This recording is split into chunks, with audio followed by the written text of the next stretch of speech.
अक्कलकोवा तहसील कार्यालय या ठिकाणी महसूल दिनानिमित्त तहसील कार्यालयाचे सर्व कर्मचारी व अधिकाऱ्यांना प्रमाणपत्र देऊन गौरविण्यात आले। यावेळी कार्यक्रमाच्या अध्यक्षस्थानी आमदार आमशा पाडवी हे उपस्थित होते।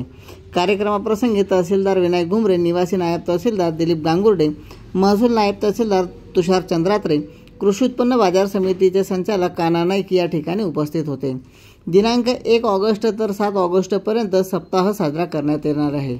महसूल दिनानिमित्त विविध कार्यक्रमांचे आयोजन या ठिकाणी करण्यात आलेले आहे। प्रत्येक दिवसाला वेगवेगळ्या पद्धतीने उपक्रम साजरे करण्यात येणार असून बहुतांशी शासकीय कामाला चालना मिळून मार्गी लागणार आहेत। तहसील अंतर्गत येणारे प्रत्येक कर्मचारी व अधिकारी वर्गांना या ठिकाणी शाल, श्रीफळ देऊन व गुलाब पुष्प देऊन गौरवण्यात येत होते। आमदार आमशा पाडवी यांनी सांगितले की माझ्या जीवनाला खरी कलाटणी तहसील कार्यालय अक्कलकोवा या ठिकाणून मिळाली। मी एक सर्वसामान्य रेशन दुकानदार असताना या ठिकाणी असलेल्या पुरवठा विभागातील अधिकारी व कर्मचाऱ्यांनी वेळोवेळी माझ्या जीवनातील दिनचर्येला बदल निर्माण केला। माणूस म्हणून कितीही मोठा झालो तरी आपल्याला बोट धरून कोणी चालवायचे शिकवलं असेल तर त्या व्यक्तीला कधी व त्या प्रसंगाला विसरू नये। माझे अगोदरचे महसूल विभागातील जवळचे मानून संबंध आहेत। आजही मी प्रत्येकाला माझ्या समजूनच घेतो, त्यामुळे शासन व प्रशासनातील कामं करताना आपल्याला कोणत्याही प्रकारची अडचण भासत नाही। कार्यक्रमाप्रसंगी विनायक घुमरे यांनी प्रस्तावना केली तर महसूल नायब तहसीलदार तुषार चंद्रात्रे यांनी सूत्रसंचालन केले। चंद्रकांत चव्हाण, श्रीजी न्यूज 24 नायब तहसीलदार झाले त्याने सांगताना सांगितले का एक आमदार आणि पालक आहे आणि त्याच्याबरोबर जे राहणारे जर टीम मजबूत राहिली तर आपला तालुकाच्या नाव आपण जिल्ह्यामध्ये काय राज्यामध्ये काढू शकतो। मी पालक म्हणून राहणार, माझ्याबरोबर एकही मुलगा नाही राहिला तर मी शेतीही करू शकत नाही आणि कोणताही विकास काम करू शकत नाही।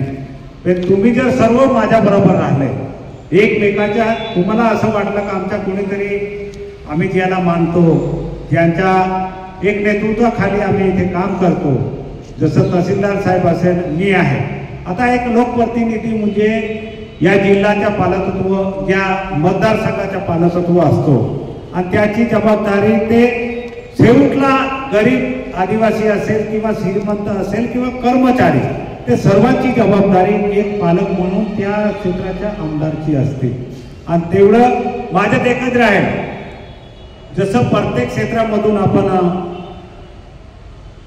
ज्याचे आपण कौतुक केले आणि म्हणून साहेबांना मी एक सांगितलं होतं का आज जरी महसूल असेल पण महसूल बरोबर महसूल सांगितल्यानंतर आला शेतकरी।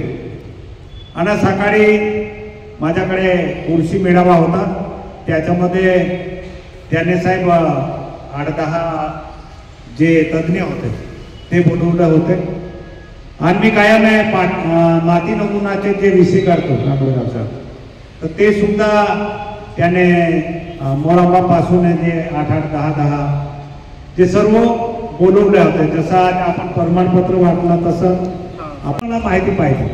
1995 मध्ये जेव्हा आम्ही छापण्यामध्ये आलो, आमचा जोडीदार आमच्या गावाचा सुरेश वसावे होता, त्यांच्याबरोबर आलो आणि पाटील नानाकडे जाऊन आता जाऊन बसलो तर माझा जोडीदार बसून गेला, मी उभत होतो। तो म्हणे अरे बस रे, मला हेच नाही माहिती होती की या खुर्चीवर आपण बसू शकतो। मी उभत होतो, त्या दिवशी बसलो नाही।